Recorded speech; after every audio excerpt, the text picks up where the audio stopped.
आज हम बात करेंगे एक ऐसे शो की जिसे देखने के लिए लोग टीवी के सामने चिपक जाते थे। उस वक्त सड़कों पर सन्नाटा पसर जाता था। टीवी ना होने पर पड़ोसी के घर भीड़ जमा हो जाती थी। हम बात कर रहे हैं रामायण शो की। इस टीवी शो के राम और सीता को लोग असल जिंदगी में पूजने लगे थे। जब भी हम रामायण देखते हैं, इसमें महल, वन, नदी, दरबार आदि को देखकर ऐसा प्रतीत होता है असल में भी सब कुछ ऐसा ही होगा। दोस्तों, इस शो के निर्माता रामानंद सागर ने रामायण के दृश्यों को इतनी खूबसूरती से फिल्माया है कि हमें ये बिल्कुल भी एहसास नहीं होता कि जहां रामायण की शूटिंग हुई थी वो केवल एक सेट था जो रामायण के लिए तैयार किया गया था। ऐसे में एक सवाल उठना तो लाजमी है कि उस समय बिना एडवांस टेक्नोलॉजी के सीन क्रिएट करना कितना मुश्किल हो रहा होगा। तो आइए एक नजर डालते हैं कि रामायण की शूटिंग में किन किन परेशानियों का सामना करना पड़ा था और सबसे अहम बात की इस शो की शूटिंग में खर्च कितना आया था। दोस्तों, 80 के दशक के सीरियल रामायण की पॉपुलैरिटी में कोई भी कमी नहीं आई है। आज के समय में जब तकनीक इतनी विकसित हो चुकी है, तब भी रामानंद सागर के रामायण का मुकाबला कोई नहीं कर सका है। रामायण जैसा भव्य शो बनना इतना आसान नहीं था। रामानंद सागर जो कि टीवी पर आने वाली फिल्में बनाते थे, उनका अचानक फिल्में बनाना छोड़कर और टीवी का रुख करना कईयों को नहीं पचा था। फिर रामानंद सागर ने रामायण बनाने की सोची, लेकिन कोई भी उनके इस ड्रीम प्रोजेक्ट को स्पॉन्सर करने के लिए तैयार नहीं था। रामानंद सागर और उनके बेटे ने फंड जुटाने की काफी कोशिश की, लेकिन कोई सफलता हाथ नहीं लगी। प्रेम सागर ने बताया था कि उनके पिता ने फिर भी हार नहीं मानी। उन्होंने ठाना हुआ था कि वे 3 माइथोलॉजी शो रामायण, कृष्णा और दुर्गा जरूर बनाएंगे। रामायण को सपोर्ट न करने की खास वजह ये थी कि तब लोगों को लगता था कि मूंछ और मुकुट का कॉन्सेप्ट काम नहीं करेगा। इसी बीच रामानंद सागर ने 1986 में शो बनाया विक्रम और बेताल। ये शो जबरदस्त हिट हुआ। विक्रम और बेताल के हिट होने के बाद रामानंद सागर की प्रोडक्शन कंपनी को रामायण के लिए स्पॉन्सर मिलने लगे। प्रेम सागर के मुताबिक विक्रम बेताल का एक एपिसोड 1 लाख का बना था, लेकिन रामायण का हर एक एपिसोड बनने में 9 लाख रुपए लगते थे। अब आज के जमाने में फिल्मों और ऐसे शोज में VFX के जरिए तमाम स्टंट और सीन दिखाए जाते हैं, लेकिन उस पुराने जमाने में जब VFX कंप्यूटर आदि नहीं हुआ करते थे तो जुगाड़ से सीन क्रिएट किए जाते थे। रामायण में भी कुछ ऐसा ही किया गया था। रामायण में दिखाए गए युद्ध के तीर, अस्त्रों से किए गए वार, बादलों की गड़गड़ाहट आदि के लिए खास तरह के इफेक्ट्स तैयार किए जाते थे, जो उस वक्त काफी मुश्किल हुआ करते थे। वहीं सुबह के कोहरे को दिखाने के लिए धूप बत्ती और अगरबत्ती के धुएं का इस्तेमाल होता था। और रामायण की शूटिंग के वक्त बाजार में एक मशीन लॉन्च हुई थी जिसका नाम था SEG 2000, जिसकी मदद से धनुष और तीर वाले स्पेशल इफेक्ट्स तैयार किए जाते थे। रामानंद सागर के बेटे प्रेम सागर ने एक बार बताया था कि रामायण की शूटिंग के दौरान कई बार जूनियर कलाकारों की जरूरत पड़ती थी। ऐसे में गांव-गांव जाकर ढोल नगाड़े के साथ ऐलान किया जाता था कि सीरियल के लिए कलाकार की जरूरत है, फिर भर्ती की जाती थी।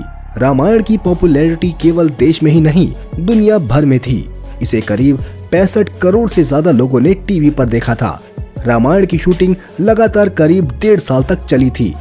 रामायण सीरियल की शूटिंग के लिए लोकेशन का चयन भी एक बड़ा सवाल था। तमाम लोकेशन को देखने के बाद यह तय किया गया कि गुजरात महाराष्ट्र की सीमा से उमरगाम इलाके में सेट लगाकर शूटिंग की जाएगी। शुरुआत में इसी स्थान पर सीरियल की शूटिंग की गई। सीरियल की शूटिंग सोमवार से गुरुवार तक की जाती थी। रामायण में दारा सिंह ने हनुमान का किरदार निभाया था।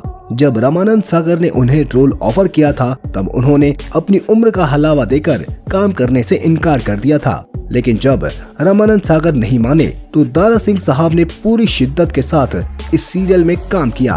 वे हनुमान के रोल में इस कदर रम गए थे कि उन्होंने शूटिंग खत्म होने तक चिकन, मटन खाना छोड़ दिया था।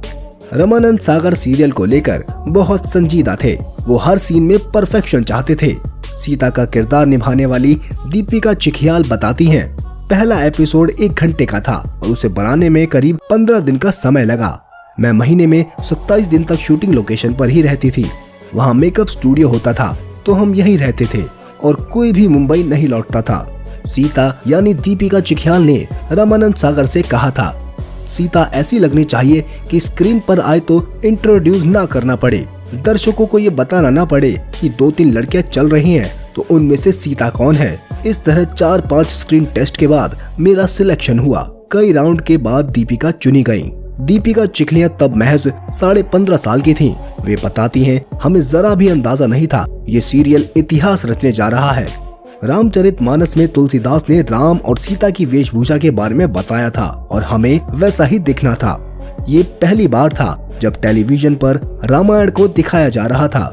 उस समय टेलीविजन पर दिखना कोई बहुत अच्छी बात नहीं थी। सीरियल में राम का किरदार करने वाले अभिनेता अरुण गोविल ने बताया कि राम के रोल के लिए रामानंद सागर ने पहले उन्हें रिजेक्ट कर दिया था। अरुण गोविल ने कहा कि मुझे याद है, मैं राम के किरदार के लिए ऑडिशन देने गया था, लेकिन फेल हो गया था। मुझे नहीं पता था कि क्या हुआ था। राम के लुक के साथ मेरा फोटोशूट हुआ था, लेकिन मैं राम जैसा नहीं लग रहा था। तब मैंने अपने लुक में एक स्माइल जोड़ दी और ये काम कर गया और मुझे सिलेक्ट कर लिया गया। दोस्तों, अरुण गोविल और दीपिका चिखियाल को लोग इस कदर श्री राम और सीता मान बैठे हैं कि बड़े बुजुर्ग भी आकर उनके हाथ पैर छू लिया करते थे। अरुण गोविल और दीपिका चिखलियां को लोग इस कदर श्री राम और सीता मान बैठे थे कि बड़े बुजुर्ग भी आकर उनके हाथ पैर छू लिया करते थे। सुनील लहरी बताते हैं, जब रामायण के लिए हनुमान जी के कंधे पर राम लक्ष्मण को बैठने का सीन हुआ था तो वो बहुत ही मजेदार था। इस सीन में वायु मार्ग के जरिए हनुमान जी राम और लक्ष्मण को लेकर जाते हैं। रामायण के इस सीन को करने के लिए क्रोमा का इस्तेमाल किया गया था और फिर स्पेशल इफेक्ट्स डाले गए थे। हनुमान जी को उड़ता हुआ और ऊंचा दिखाने के लिए 2 स्टूल पर खड़ा किया गया था। ब्लू क्रोमा और स्टूल पर भी ब्लू कलर चढ़ा दिया गया था और फिर इसकी शूटिंग की गई थी।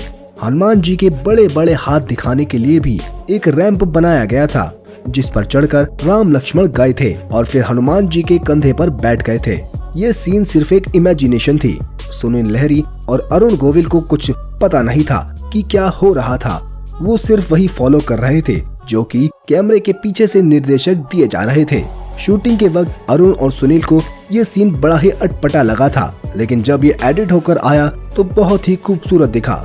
सुनील लहरी ने इसी तरह एक इंटरव्यू में बताया था, हफ्तों तक घर से दूर रहने के कारण उन लोगों का बाहरी दुनिया से संपर्क भी टूट गया था। सुनील बताते हैं, तब मोबाइल फोन की व्यवस्था भी नहीं थी। हम जहां शूट करते थे वहां से कुछ दूरी पर एक टेलीफोन बूथ था। हम बारी बारी जाकर फोन करते थे। कई बार तो लाइन में लगकर अपनी बारी का इंतजार करना पड़ता था।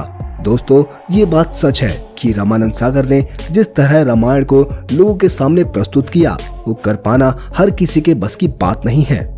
ये थी रामायण धारावाहिक से जुड़ी कुछ खास जानकारी।